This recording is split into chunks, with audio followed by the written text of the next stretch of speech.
soalan yang susah orang nak tanya pada ustaz. Kisahnya, pada satu hari seorang ustaz dapat panggilan telefon. Ada orang mengadu, "Ustaz, arwah ayah saya tak pergi haji. Macam mana nak buat, ustaz?"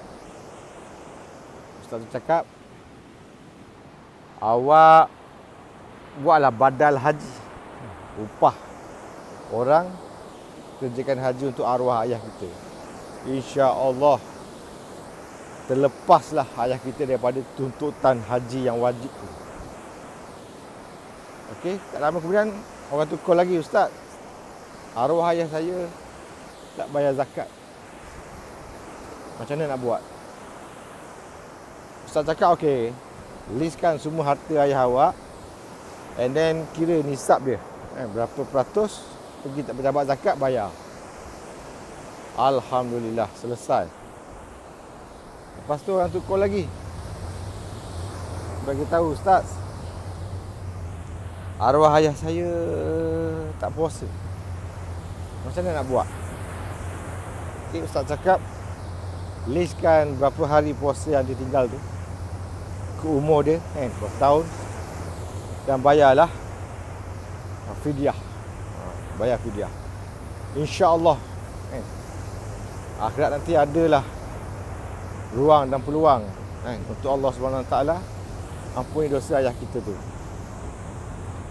kerana Allah Maha Pengasih Maha Penyayang. Okey, and then orang tu call lagi, "Ustaz, arwah ayah saya tak solat. Macam mana nak buat? Bolehkah kita gantikan solat ayah kita?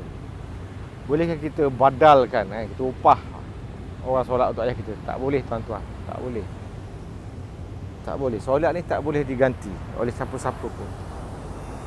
Jadi itu rukun Islam kan. Rukun Islam ada 5 perkara.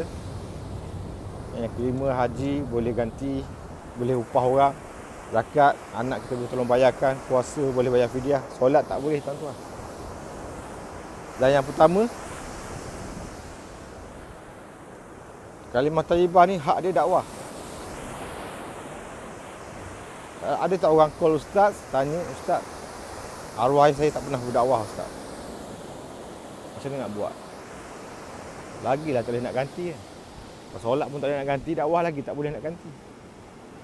Cuma dalam Islam dia ada satu kaedah dia. Doa anak yang soleh ni sampai.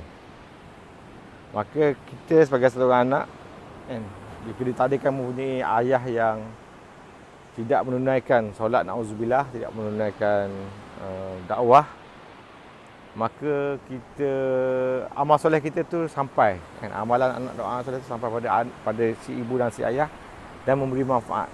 Ayat-ayat Quran kita baca memberi manfaat pada ibu ayah kita. Solat tahajud kita memberi manfaat pada ibu ayah kita.